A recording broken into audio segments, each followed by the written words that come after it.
기자수 만지용입니다. 최근 저희 댓글에 보면은요, 이거에 대한 얘기 좀 해달라는 게 꽤 많아요. 요즘 TV를 틀면 다들 이혼 얘기다. 왜 그리? 요즘 TV가 이혼에 빠졌을까? 그러면서 또 우려를 해요. 과거 여러분 자기야의 저주라고 들어보셨죠? 자기야라는 예능에 나와서 이 부부 문제를 얘기했던 유명인 부부들이 유독 이혼에 많이 이르렀다는 거죠. 결국 이혼 얘기가 분명 좋은 쪽으로 풀려고 하는 거지만 자꾸 하다 보면은 이게 점점 더 트렌드처럼 될 수도 있고 이혼을 부추기는 분위기가 형성될 수 있다는 우려입니다. 자, 이런 분위기 속에서 저희가 이 이혼 컨텐츠에 대한 얘기를 해볼까 합니다. 최근 TV를 보면 진짜 이혼에 빠졌다는 얘기가 틀리지 않았는데요. 대충 보면은요, 오은영 리포트 결혼지역, 결혼과 이혼 사이, 우리 이혼했어요, 돌싱글집, 이런 프로그램들에서 이혼 커플들, 이혼 위기를 겪는 이들, 이혼을 한 이들, 이혼한 후의 이야기들을 끊임없이 재생산해내고 있습니다. 연예인뿐만 아니라 비연예인들도 TV에 출연해서 본인의 이혼 얘기를 스스럼 없이 꺼내고 있는데요. 자, 여러분이면 어떻게 하시겠어요? 과연 나의 이혼 얘기를 이렇게 TV에 나와서 카메라 앞에서 계속적으로 하실 수 있을 것 같으신가요? 이혼 이야기가 참 조심스럽고 위험하다는 걸 얘기하기 위해서 저희가 이 자기야의 저주를 다시 한번 되새겨 보겠습니다. 원조 부부 예능이었죠. SBS 스타 부부쇼 자기야. 2009년 6월부터 2018년 9월까지 무려 9년 동안 방송된 장수 예능이었는데 2013년 6월까지는 자기야로 방송이 되다 이후에는 백년손님으로 바뀌었습니다. 이 바뀌게 된 계기를 보면은 유독 이 문제를 겪는 부부가 나와서 이혼 얘기를 한 후에 실제 이혼에 이르는 경우가 많았습니다. 많은 스타 부부들이 자기야에 출연해서 본인의 속내를 밝힌 후에 실제 이혼에 이르게 됐습니다. 왜 그럴까요? 진짜 저주였을까요? 물론 이 저주에 걸렸다는 것은 그야말로 수사일 뿐이고요. 그 당시 실제로 이혼에 이른 몇몇 연예인들 제가 후에 만났을 때 이야기를 들었습니다. 이미 그 프로그램에 나올 때는요, 어느 정도 부부간의 문제를 갖고 출연을 했던 거죠. 그럼 왜 출연을 했나? 우리 둘은 아무리 얘기를 해도 평행선이라는 거예요. 접점이 없어요. 과연 그럼 누가 맞는지, 내가 맞는지 네가 맞는지 제3자의 판단을 들어보기 위해 출연을 했다는 거죠. 그래서 들어봤죠. 근데 왜 봉합을 하지 못했을까요? 오히려 출연 후에 그들의 불화가 만방에 알려진 거죠. 이렇게 불화가 수면 위로 드러나면서 더 싸웠다고 이야기를 합니다. 그리고 플러스 제3자들을 통해 얘기를 했는데 그야말로 각자의 생각을 들었을 뿐 전문가의 전문적인 진단은 받지 못했다는 거죠. 해법은 없었다는 거예요. 불화를 갖고선 서로 치고받는 것만 계속됐을 뿐 자, 이렇게 하셔야 됩니다라는 전문가의 진단은 없었다는 거죠. 하지만 또 거꾸로 생각을 해보면요, 이 자기야에 출연했던 여러 부부 중에서요, 이혼을 한 부부가 더 많을까요? 이혼을 안 한 부부가 더 많을까요? 당연히 이혼을 안 한 부부가 더 많습니다. 9년 동안 방송되면 얼마나 많은 스타 커플이 출연을 했겠어요. 결국 이혼을 한 게 더 이례적이기 때문에 기사화가 되고 부각이 됐던 거죠. 자, 이혼에 대해서 다시 한번 좀 종합적인 얘기를 해보면요, 지난해 기준입니다. 한 해 19만여 쌍이 결혼을 했는데 그 중에서 10만여 쌍이 이혼을 했다고 합니다. 거의 절반 정도는 이혼을 한다는 얘기죠.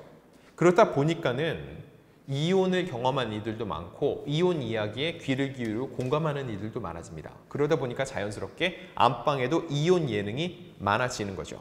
자, 이미 이혼을 한 돌싱, 이 개개인을 비추는 프로그램이 우후죽순 생기다가 이제는 그 과정을 보여주고 아예 이혼 후에 새로운 짝을 찾는 이혼 예능으로 발전이 됐다는 거죠. 자, 이런 과정 속에서 아까도 얘기했지만 전문가들의 조언이 없어서 이혼 예능이 이혼을 부추긴다는 얘기에 대해서 오은영 박사가 본인이 출연하는 프로그램의 제작 발표에서 이런 얘기를 합니다. 제가 많은 상담 프로그램에 나왔지만 본격적으로 부부 갈등을 다룬 적은 없다. 이혼 위기에 있는 부부들이 어떤 방향으로 나아갈지 심도 있게 다룰 예정이라고 얘기를 했습니다. 그동안에 이혼을 다룬 예능의 맹점을 잘 채워나가겠다는 의미죠. 자, 그럼 이런 이혼 예능 왜 출연을 할까요? 연예인의 경우는요, 첫 번째, 세상이 변했습니다. 예전에는 이혼이 죄악처럼 느껴졌어요. 이혼을 했다고 하면은 연예인들이 개인사임에도 불구하고 TV 출연이 막힐 정도였어요. 그런데 요즘은요, 한부모 가정이라는 말이 있고, 이혼을 안 한 가정은 그냥 두부모 가정, 조손 가정, 이런 식으로 가정들의 모습이 굉장히 다양하다는 것을 인정하는 추세입니다. 이혼이 개인사일 뿐이지 숨겨야 될 흠은 아니라는 거죠. 그래서 보면 이혼을 그릴 때도 이제는 무조건 아픔으로 그리지 않습니다. SBS 신발 벗고 돌싱 포맨, 아시겠지만 돌싱 4명 남자들이 나와서 이야기를 합니다. 그리고 JTBC 용감한 솔로 육아 내가 키운다, 이런 프로그램들이 물론 이혼 자체는 아프지만 이걸 극복해가는 과정은 최대한 유쾌하게 풀려고 노력한다는 거죠. 연예인들이 왜 그리 이혼 예능에 출연을 할까? 그런데 그 속내를 들여다보면요, 제가 제작진들을 통해 확인을 해봤는데 출연을 하는 사람들이 굉장히 드문 거고 출연을 고사하는 이들이 훨씬 많습니다. 그나마 출연하는 사람들은 이혼할 때 서로에 대한 아픔이 덜했다는 거죠. 그래서 이혼 후에도 연락도 하고 얼굴도 볼 수 있는 사람들이 그나마 출연을 하는 거고, 얼굴을 볼 수 없는 사람들은 아예 출연조차 못한다는 거죠. 하지만 이것보다 더 현실적인 이유는 출연료라는 겁니다. 아니, 연예인 둘 다 얼굴이 알려졌고 둘 다 이혼을 했는데 어떻게 다시 카메라 앞에서 둘이 마주 앉을 수 있어? 라고 얘기를 하는데, 결국은 출연료가 일반 프로그램보다 몇 배가 많습니다. 어차피 전 세상이 우리 둘이 이혼한 거 다 알고 있는데 카메라 앞에 다시 한번 나서는 게 뭐가 그리 어렵겠냐.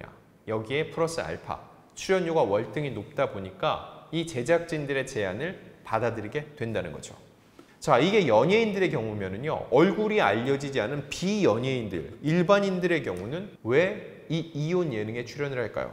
첫 번째는 홍보 목적인가를 생각할 수 있습니다. 여기에 출연하는 이런 비연예인들의 특징을 보면은 이게 전부는 아니지만 대다수가 보면 여성들은 외모가 뛰어나고 남성들은 직업적으로 안정된 경우가 꽤 많습니다. 결국 본인이 내세우고 무언가 드러내고 싶은 부분이 있다는 거고요. 대중들 입장에서도 호기심을 가질 만한 부분이 있다는 거죠. 그리고 이런 프로그램을 통해서 이들이 유명인으로 거듭나는 경우가 많이 있습니다. 그래서 이 프로그램 안에서 짝을 찾기 위해서 내가 주변에서는 짝을 찾지 못해서 나왔어요 라고는 다들 얘기를 하는데 정작 이 프로그램에 나와서도 짝을 찾지 못하는 경우가 꽤 많습니다. 하지만 이 프로그램을 통해서 유명해진 거죠. 그래서 본인의 하는 일이 더 잘 되는 경우도 있고 얼굴과 이름이 알려지면서 또 다른 짝을 만날 수 있는 기회, 나를 알릴 기회가 된다는 거죠. 요즘 자기 PR 시대라고 하죠. 인플루언서들, 연예인이 아니라 인플루언서들은 유명한 사람들이 아닙니다. 하지만 본인의 얼굴을 유명하게 알림으로 인해서 무언가 경제적으로 이득을 취할 수 있는 세상이 열렸다는 거죠. SNS에도 보면은 자기를 드러내는 게 너무 요즘은 비일비재했어요. 이를 통해서 팔로워, 구독자가 늘면은 이게 경제활동으로 이어지는 거죠. 이런 걸 원하는 사람도 적지 않다는 거죠. 자, 결과적으로 볼 때는요, 이런 식으로 이혼을 소비하는 경우가 많아졌습니다. 미디어에서 사람들이 이혼을 소재로 사용을 하고 이거를 드러내는 사람들이 있고 또 이걸 바라보는 사람들을 이혼을 재미의 하나로서 소비를 한다는 거죠. 결과적으로 이 이혼 예능이 부정적으로 흐르지 않기 위해서는요, 소비하는 자세가 중요합니다. 갈등을 해소하는 것보다 낱낱이 전시하는 방식으로 하면은 사실 시청률은 올라요. 왜 그런 얘기 하잖아요. 세상에 제일 재미있는 구경이 불구경이랑 싸움 구경이라고요. 이혼한 부부들이 다시 TV에 출연해서 싸우는 거 결국은 부부 싸움입니다. 이거를 아이고 재밌네, 얼마나 잘 싸우는지 보자, 이런 심리로 바라보다 보면은 결국 제작진 역시 그 심리를 더 자극하는 쪽으로 흐를 수밖에 없다는 거죠. 만드는 제작진도 중요하지만 바라보는 시청자 입장에서도 이혼을 너무 재미로만 소비하려는 마음은 거두는 게 필요합니다.